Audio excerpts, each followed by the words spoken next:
రుణమాఫీ కాకపోవడంతో ఆత్మహత్య చేసుకున్న సురేందర్ రెడ్డిది ఆత్మహత్య కాదని అది ప్రభుత్వ హత్య అని మాజీ మంత్రి హరీష్ రావు అన్నారు. నర్సాపూర్ ఎమ్మెల్యే క్యాంప్ కార్యాలయంలో ఎమ్మెల్యే సునీత లక్ష్మారెడ్డితో కలిసి ఆయన మీడియా సమావేశం నిర్వహించారు. ప్రభుత్వం రుణమాఫీకి రేషన్ కార్డు మెలిక పెట్టడం వల్ల రైతు ఆత్మహత్య చేసుకున్నారని ఆరోపించారు. సీఎం రేవంత్ రెడ్డి రుణమాఫీ విషయంలో రైతులను మభ్యపెడుతున్నారని ఆగ్రహం వ్యక్తం చేశారు.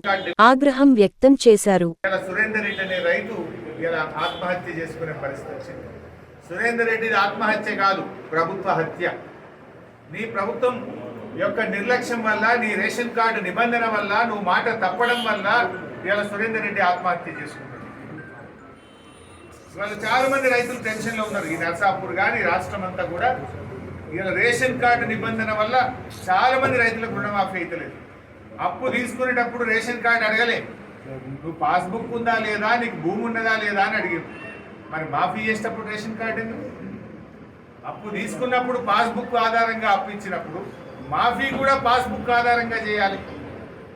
ఆ రోజు నువ్వేం చెప్పినావు? ఓన్లీ జల్దీ బ్యాంకులలో ఓన్లీ 2 లక్షలు తెచ్చుకోండి, నేను రాగానే మాఫీ చేస్తాను. ఆ రోజు చెప్పలే కదా, రేషన్ కార్డు నిబంధన పెడతా, పెండ్లు అయితేనే మాఫీ చేస్తా, ఉద్యోగం ఉన్న వాళ్ళకి ఎగబెడతా, ఇన్కమ్ ట్యాక్స్ కడితే ఎగబెడతా. ఇవన్నీ నువ్వేం చెప్పలే కదా ఆ రోజు. ఇవాళ ఇవన్నీ ఎందుకు పెడుతున్నావు? ఇప్పుడు ఎవరైనా పెళ్లి కాని వాళ్ళు ఉంటే వాళ్ళకి రుణం మాఫీ అవుతలేదు. మీకు తెలుసా? మీ దృష్టికి వచ్చిందా? మా దగ్గర ఒక ఆయన ఇబ్రాహీంపూర్లో సిద్ధారెడ్డి అని 51 ఏళ్ళు ఉంటాయి. ఆయనకు లోన్ మాఫీ కాలేదు. బ్యాంకు దగ్గర పోయింది. నాకు ఎందుకు మాఫీ కాలేదంటే నీ భార్య ఆధార్ కార్డు దేవతారు. అరే నాకు పెళ్ళే కాలే, నేను ఎక్కడికి వెళ్ళేవాళ్ళు ఆధార్ కార్డు అని ఆయన అన్నాడు. నీ భార్య ఆధార్ కార్డు తెస్తేనే నీకు మాఫీ అవుతుందని, నాకు పిల్లని కూడా ఇవ్వాలి, నేను పెళ్ళి చేసుకోవాలని ఆయన అన్నాడు.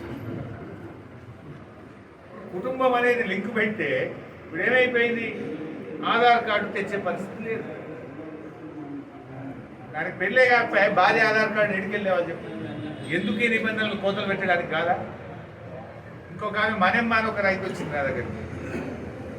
ఆమె భర్త చనిపోయి 15 ఏళ్ళు అయింది.